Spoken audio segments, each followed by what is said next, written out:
I am Alagiri Lingappa, Assistant Professor, Government Postgrad College, Sirguppa. Today, I will discuss about effect of the finite mass of the nucleus under the chapter Atomic Models.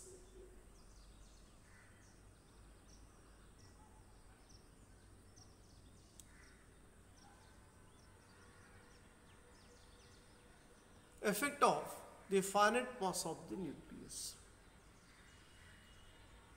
In the Bohr's theory, we have assumed that the nucleus of the hydrogen atom is so heavy that it remains fixed at the center of the circular orbit, while the electron revolving around it. But this will be true only when the mass of the nucleus is infinitely large as compared with the case of the electron. In fact, the nucleus has a finite mass. The nucleus of hydrogen atom is about 18 to 1836 times as heavy as electron,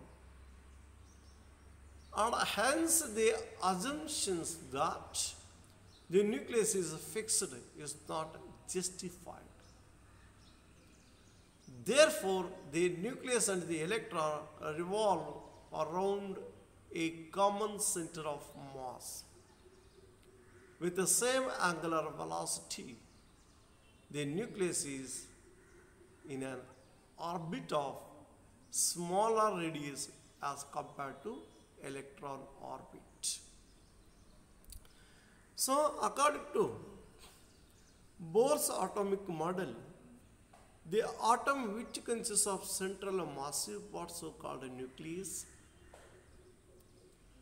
around which negatively charged electrons revolving in different orbits. So, according to Bohr's theory, because of heavy nucleus, the nucleus which is fixed at the center of the atom, only the electrons revolving around it. But it is possible only when the mass of the nucleus is infinite. But the mass of the nucleus is 1836 times that of the electron. So, because of that, the Sommerfeld was assumed that a nucleus is not fixed. Nucleus which is revolving in the orbit, that means of radius is very, very small, with the same angular velocity as that of the angular velocity of the electron. If both electron and nucleus, if they are revolving, then the center of mass exists somewhere. Both the nucleus and the electron which revolving around the center of mass.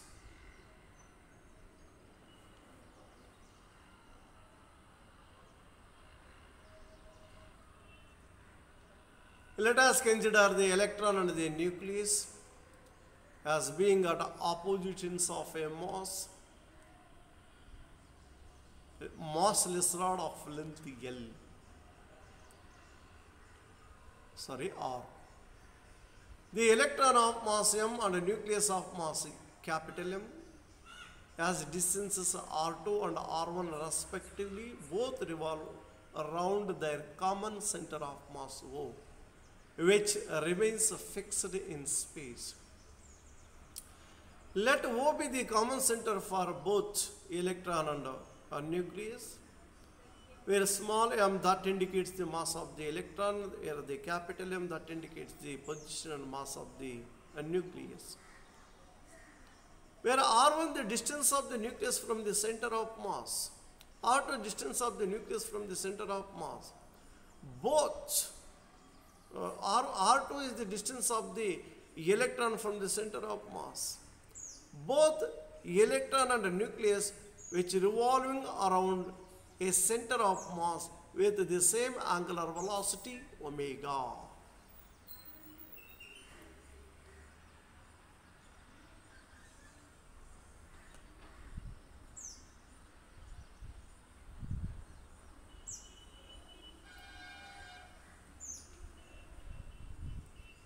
Since the system is in equilibrium, the moments of M and M about O will be equal. According to center of mass theory, MR1 is equal to MR2, then R1 to M plus M, which is equal to R1 plus R2, which is equal to MR. Then R1 is equal to M by M plus M into R, and R2 is equal to M by capital M by M plus M into R. Both the electron and the nucleus revolve around O with the same angular velocity omega. The total orbital angular momentum of the atom is the sum of the angular momentum of the electron and the nucleus.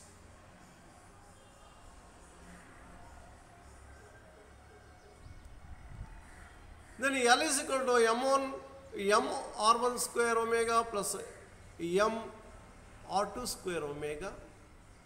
Then M into M by M plus M into R omega plus M into M by M plus M into R omega. M by M plus M omega R square. Let us write mm by M plus M is equal to mu, where mu is called the reduced mass of the electron because it is less than M by a factor I by I 1 by 1 plus M by M, 1 by 1 plus M by M. Then the angular momentum of the atom about the center of mass is L is equal to mu omega R square. Now according to Bohr's second postulate, electron can move only those orbits for which the angular momentum of the atom is an integral multiple of h by 2 pi. Thus, from this equation,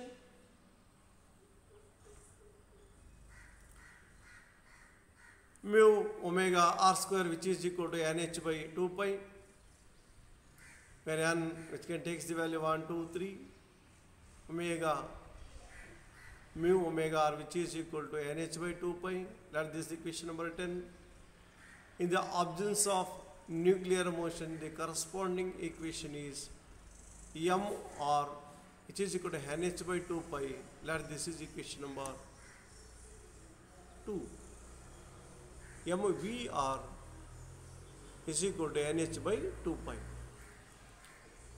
A comparison of last two equations shows that a replacement of m by mu in Bohr's derivations takes into account the finite mass of the nucleus. Now the energy of the electron in the nth orbit of a one electron atom is En is equal to 2 pi square mu z square e to the power of 4 by n square h square.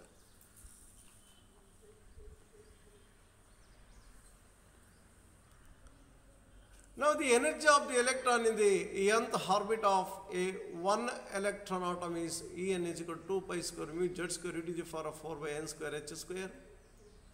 When an electron jumps from n2 to n1 state, the excess energy is radiated in the form of the quantum frequency nu, given by nu is equal to 2 pi square mu z square e to the power of 4 by h cube into 1 by n1 square minus 1 by n2 square. The nu vector, which is equal to 1 by lambda, which is equal to nu by c, which is equal to 2 pi square by z square e to the power of 4 by h cube c into 1 by n1 square minus 1 by n2 square. Therefore, Rz is equal to 2 pi square mu e to the power of 4 by c h cube.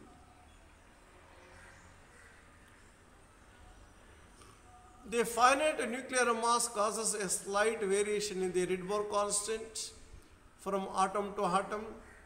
The Rydberg constant for an infinitely heavy mass is Rz is equal to 2 pi square m e to the power of 4 by ch cube, and that for a nucleus of mass m is Rm is equal to 2 pi square mu e to the power of 4 by ch cube. Then Rm is equal to 2 pi square mu e to the power of 4 by ch cube is equal to 2 pi square m e to the power of 4 by ch cube into 1 by 1 plus m by m is equal to r z by 1 plus m by m. Then r mu is less than r z and is different for different atoms depending on their nuclear mass. So then r z, which is equal to 109737 per centimeter, and now Rm for reduced mass, which is equal to 1096, as 77.58 per centimeter. So this is what the Rydberg constant for reduced mass. Thank you.